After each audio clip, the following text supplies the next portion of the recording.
Hey everybody, welcome to Vital Vessels. This is Christine here, and you know me, I'm bringing in inspiring guests to talk about their stories with organ donation. Now, last week, I met Brad and Carmen at a festival here for films in Salt Lake City. He told me he was a kidney donor, and I said, so can I interview on the podcast? He said, yeah, I'll do it. So here we are. We're sitting at the Gateway in a beautiful sunny day in the middle of winter, and we're talking about organ donation. Organ donation saves lives, and I hope you consider that when you're looking at these videos that I'm doing and seeing how easy and simple the process is. So welcome aboard for another fun journey in organ donation. Welcome to Vital Vessels. Thank you. So this is Carmen and Brad. And Brad is a living organ donor. Tell me, how long ago did you donate? I donated in 2001 to my father. Wow. Yeah. And why I brought Brad in, secret, I knew it was 2001, is because I want you, the viewer, to know the long-term results of living organ donation. So Brad has been in the One Kidney Club for 23 years. So I'm so excited. So tell me what happened. Your father must have gotten sick. Tell me when you first found out. My dad had slow degenerative failure of his both kidneys. And it was a slow, maybe 20 years. He first got diagnosed with kidney disease. And it got to the point where he either needed to have a live donor, a cadaver donor, and he was not on dialysis yet. So if you can have a kidney donation prior to dialysis, your odds of success are far greater. Okay, I understand. And so I have two siblings, two older sisters. My parents asked all three of us if we would like to donate. And I was a maybe right out the gate. Because again, as we discussed, I'd never have been stitched. I never broke a bone. I never had surgery. So it was worrisome to me. And my two sisters were immediate, yes, I'll do it. Oh, wow. Yeah. So they obviously went through the process, and you're a maybe. Yeah. How did you become the yes? So we all got tested, and we all lived in distant, my parents lived in Florida. I lived in Maryland. My other sisters lived out of the state of Florida as well. So we did remote blood testing. Oh, wow. Yeah. That's And cool. they figured out that I was the best match. So then they asked me, okay, do you want to proceed? And the answer was yes at that point. What went through your mind when you were told you were the best match? I was a little scared, but I knew, okay, this can really extend the life of my father. And it was just, it almost became a no-brainer at that point.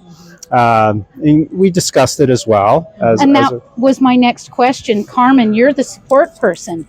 Tell me what it was like to get that note, that word that your husband is the best match for his father.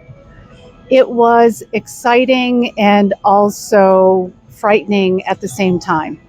To know that you have the ability to do something that is going to positively affect someone's life, like his dad, who was a terrific man and he was a good father, but also knowing that there are those risks. Right. And the fear of the unknown, I think, is probably the biggest factor. But the more you learn along this journey, you realize, we can talk about that, that it is easier than you think. And that is a resonating phrase I hear during these interviews. It's easier than you think. And so you get the word, you're the match, you decide you're going to do it. Yes. And then what is the next step? Now, this is 2001. Right. So this is a long time ago. What's the next step in organ donation? So the next step is really determining, are you healthy enough to donate? Because they do not want to take a healthy person and make them unhealthy. Fortunately for both of us, we're both quite active. We were going to the gym. We weren't eating terrible foods all the time. Sometimes, yes. And it was just, so it was a process that actually, when you think about medical checkup, this was a medical checkup on steroids. Yes, absolutely. We've heard that before. Yeah. So how long did it take for you to be approved and get through the process and get, yes, the thumbs up? So it seemed like every few weeks I had to give more blood. So I was the what are they called? Phlebotomist. Yeah. The phlebotomist knew me quite well.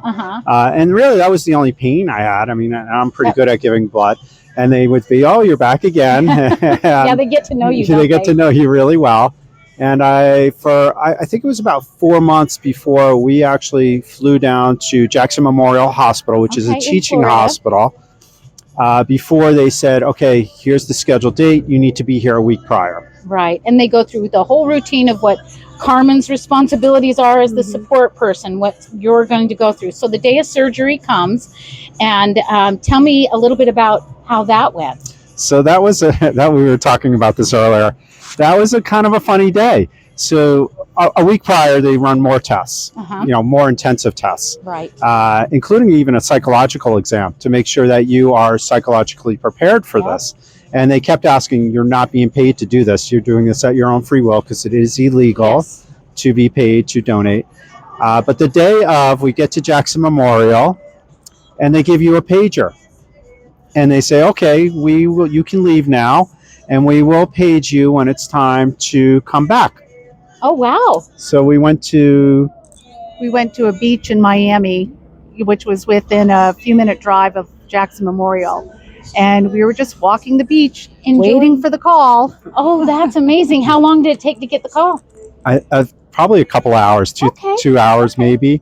And of course, you're on pins and needles, but you're also enjoying this beautiful view. And having this deep reflection about what you're about to go into. Yeah, and you feel as though most people that have surgery are not healthy.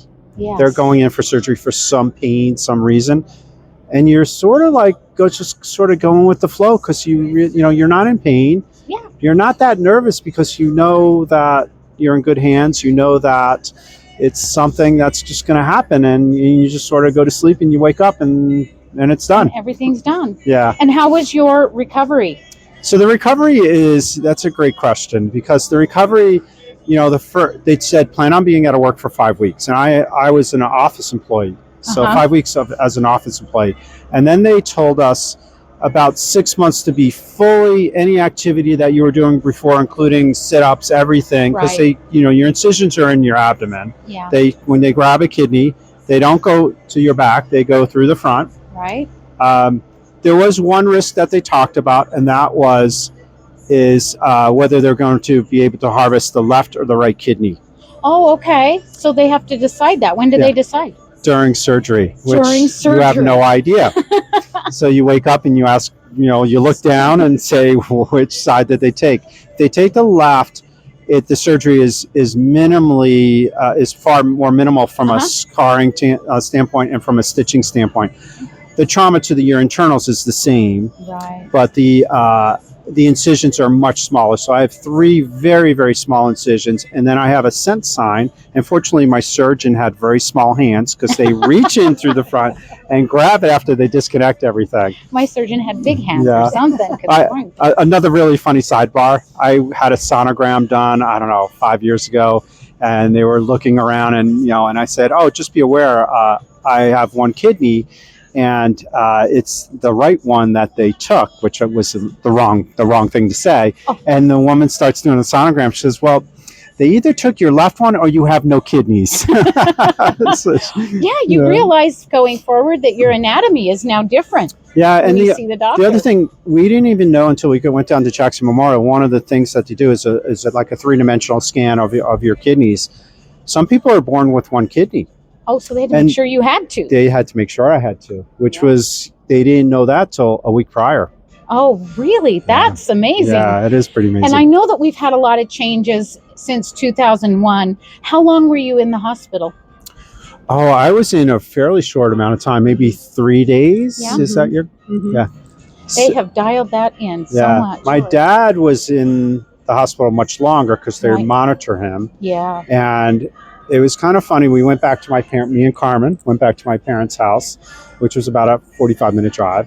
And I'm sort of shuffling around, going for these little short walks. If you've ever had abdominal surgery, Yeah. you start off with baby steps and you work your way up to build your strength back. And I'd go for these short walks, and then my dad comes home, and it was amazing for him because one, his energy level, and he came home I think about a week after the surgery. His energy level was off the hook. It was like he was reborn, and he comes home and he's like, "Oh, let's go out for pizza tonight." And I'm thinking, I can barely shuffle my feet to get to the mailbox down the road. So it was, it was a little, the recovery for the donor is harder than the recovery Yeah. for the recipient. Yeah.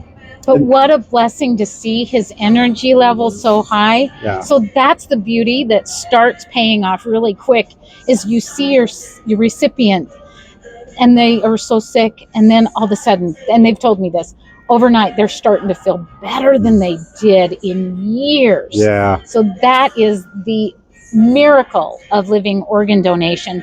And so now you're in the One Kidney Club. I heard it was called that. And you've been 23 years. How did your life change after that surgery? It really didn't change at all. Yeah. I'm still extremely active. I'm still an avid cyclist. We still ski a lot. That's why we're here in Salt Lake City, primarily That's for the winter. awesome. And it really, there was no restrictions. Yeah. One thing I didn't mention to you is they do tell you, it's a known fact that certain drugs can impact your kidney functionality, like Motrin or Advil. I forget what they're called. Okay. And I actually, I had some neck issues and some back issues, just not related to the surgery at all. And I would periodically binge on them, where I would take them for 2 or 3 weeks. And I actually went through a study with Johns Hopkins, because we live in Maryland. And they did a study on me and to see, does binging on these types of drugs have a long-term effect? And the answer was no.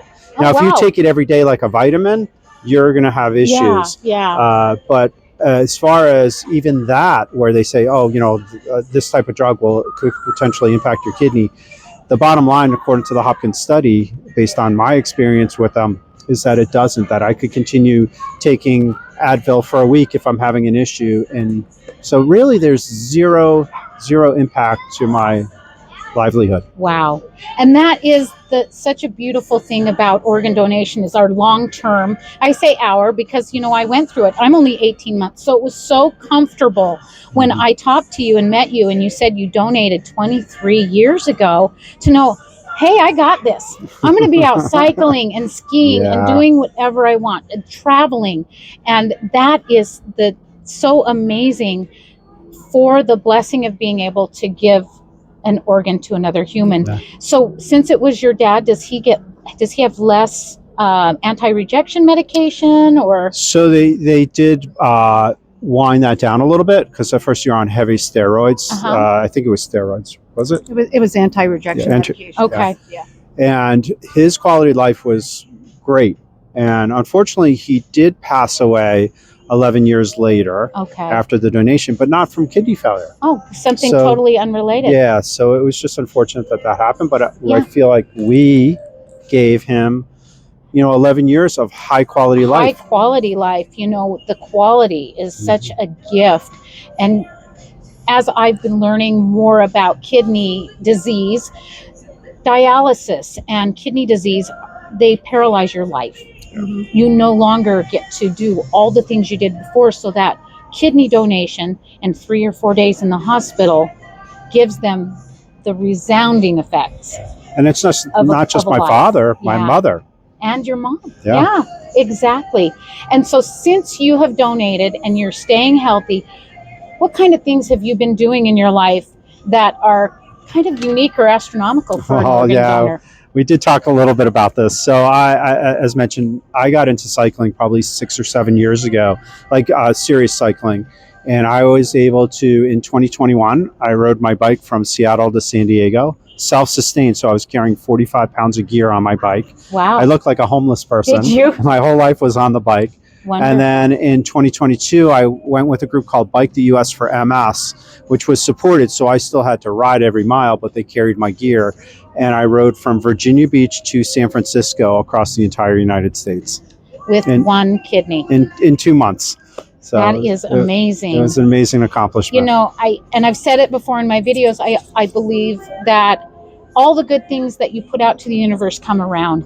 And when I've put it out to the universe that I want to talk to organ donors, magic happens, which was me and you meeting at the film festival just the last weekend. And being able to take a minute and meet your wife. And how long have you guys been married? It will be 35 years this year. 35 years. Yeah. and they look like they like each other because they're fist bumping and stuff. So it's amazing stuff, and an amazing support person, because I had to do a huge shout out after my surgery to my support and thank that person, because they sustained me through the hospital, through all the things the doctors told me to do that I didn't remember. Right. My support person was there to keep notes and keep on top of me.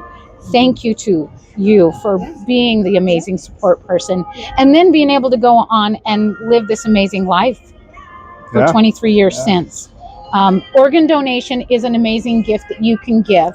I will put in the link in my comments on this video how you too can get involved, look into organ donation, and become a living organ donor. The most common living organ donor is a kidney donor and a liver. There are bone marrows and things like that can also be donated by a living human being. But the gift you give someone else and increase their quality of life is amazing. And I hope that in watching this, that you feel the comfort that I feel, that Brad feels, and that Carmen feels about living organ donation. And I hope you decide to look into it.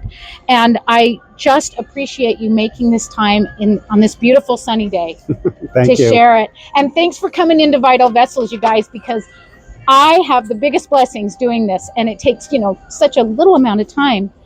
But thank you for coming to Vital Vessels, watching this interview, meeting Brad and Carmen, and thank you for showing up and taking the time to be with me. Well, thank you, Christine, for taking the initiative to broadcast this, collect this information, and spread the word. So, what words of advice would you give someone watching this podcast or listening? What advice would you give them if they thought about it?